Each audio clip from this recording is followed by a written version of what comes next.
आज की इस भागदौड़ भरी जिंदगी में जहां हर तरफ शोर है, एक अनिश्चितता है, शांति और एक तरह की क्लैरिटी खोजना सच में बहुत मुश्किल लगता है। लेकिन क्या हो अगर इसका समाधान एक ऐसे प्राचीन ज्ञान में छिपा हो जो शायद आज की चुनौतियों के लिए ही बना हो। तो चलिए बुद्ध के इसी कालातीत ज्ञान की दुनिया में चलते हैं। ये सवाल शायद हम सबके मन में कभी न कभी जरूर उठता है।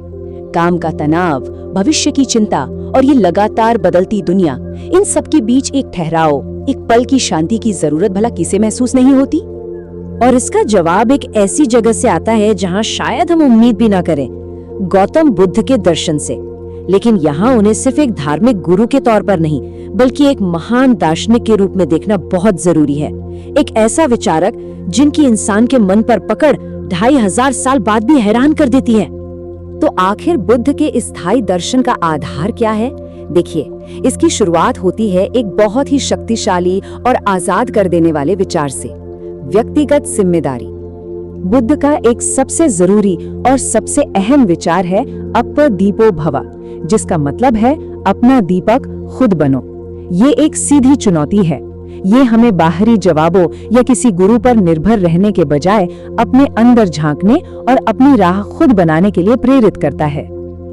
ये किसी कट्टर सिद्धांत या अंधे विश्वास की बात नहीं है।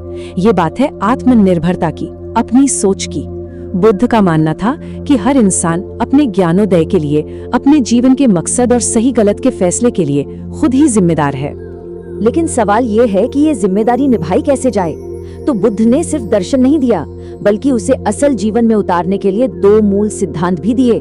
और ये सिद्धांत संतुलन बनाने के लिए एक प्रैक्टिकल फ्रेमवर्क तैयार करते हैं। पहला सिद्धांत है मध्यम मार्ग। ये जीवन में बैलेंस खोजने का रास्ता है। आज की दुनिया में जहां एक तरफ हसल कल्चर है, यानी हद से ज्यादा काम करने का दबाव, तो दूसरी तरफ सब कुछ छोड़-छाड़ देने की सोच। ये सिद्धांत हमें किसी भी तरह की अति से बचने की सलाह देता है। बुद्ध ने समझाया कि जो सच्चा ज्ञान है वो न तो बहुत ज्यादा भोग विलास में मिलता है और न ही खुद को बहुत ज्यादा कष्ट देने में। ज्ञान इन दोनों के बीच के एक संतुलित रास्ते पर चलकर ही पाया जा सकता है। जैसे वीणा के तार को इतना भी नहीं कसना चाहिए कि वो टूट जाए और न ही इतना ढीला छोड़ना चाहिए कि उससे कोई सुर ही ना निकले। और यहीं पर बुद्ध एक बहुत ही क्रांतिकारी विचार सामने रखते हैं। वो कहते हैं कि हमारे दुखों का असली कारण जीवन में होने वाली घटनाएं नहीं, बल्कि हमारी इच्छाएं और उन चीजों से हमारा गहरा लगाव है। ये जो लगातार और चाहिए की भावना है, असल में यही असंतोष और पीड़ा पैदा करती है। लेकिन इन विचारों को सिर्फ समझ लेना ही काफी नहीं है। बुद्ध के लिए तो ये सिर्फ पहला कदम था। उन्होंने इस बात पर बहुत जोर दिया कि असली बदलाव तब आता है जब ज्ञान को शब्दों से निकालकर कर्मों में बदला जाता है। जैसा कि ये कहावत कहती है, रास्ते को जानना ही काफी नहीं है, उस पर चलना भी होगा। इसी बात को समझाने के लिए बुद्ध ने एक बहुत ही सरल सी कहानी सुनाई जो जानने और करने के बीच का फर्क बिल्कुल साफ कर देती है। तो कहानी कुछ ऐसी है कि एक व्यक्ति लगभग 1 महीने तक हर रोज बुद्ध के प्रवचन सुनता था, लेकिन फिर उसने शिकायत की कि उस पर तो कोई असर ही नहीं हो रहा है। बुद्ध ने मुस्कुराकर पूछा, क्या तुम यहाँ बैठे बैठे अपने घर श्रावस्ती पहुँच सकते हो? उस व्यक्ति ने कहा, नहीं, उसके लिए तो चलना पड़ेगा। बुद्ध ने समझाया, ठीक उसी तरह अच्छी बातों का असर भी तभी होता है जब उन्हें जीवन में उतारा जाए। तो ये चलना असल में दिखता कैसा है? चलिए इस सिद्धांत को एक बहुत ही आम सी मॉडर्न प्रॉब्लम पर लागू करके देखते हैं।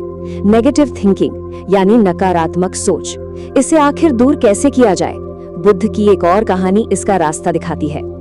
ये कहानी है एक भिक्षु की जो नकारात्मक विचारों से बहुत परेशान था। बुद्ध ने उसे ये 4 कदमों का रास्ता दिखाया। पहला, जागरूक बनो। अपने विचारों को बस एक दर्शक की तरह देखो, उन्हें जज मत करो। दूसरा, क्षमा करो, दूसरों के और अपने खुद के प्रति शिकायतों को जाने दो। तीसरा, कारण खोजो, अपनी उस नेगेटिविटी की जड़ तक पहुंचो। और चौथा, आभार व्यक्त करो, जीवन में जो अच्छी चीजें हैं उन पर ध्यान लगाओ। ये सिर्फ सलाह नहीं है, ये मन को संभालने के लिए एक पूरा टूल किट है। तो कुल मिलाकर बुद्ध की शिक्षाएं हमारे मन के लिए एक कालातीत और बहुत ही प्रैक्टिकल टूल किट देती हैं। ये एक ऐसा दर्शन है जो आज भी उतना ही प्रासंगिक है जितना 2500 साल पहले था। और ये बात बहुत ही खूबसूरती से सब कुछ बयां कर देती है। बुद्ध के अनुसार जीवन में हजारों लड़ाइयां जीतने से कहीं बेहतर है कि इंसान खुद पर विजय पाले, क्योंकि फिर वो जीत हमेशा अपनी होती है, उसे कोई छीन नहीं सकता। सबसे बड़ी चुनौती और सबसे बड़ा इनाम सब कुछ आत्मनियंत्रण में ही है। तो आखिर में सवाल यही रह जाता है, बुद्ध की सलाह थी कि हर कोई अपना दीपक स्वयं बने, तो फिर ये रोशनी सबसे पहले कहाँ बिखेरी जानी चाहिए? ये सोचने वाली बात है।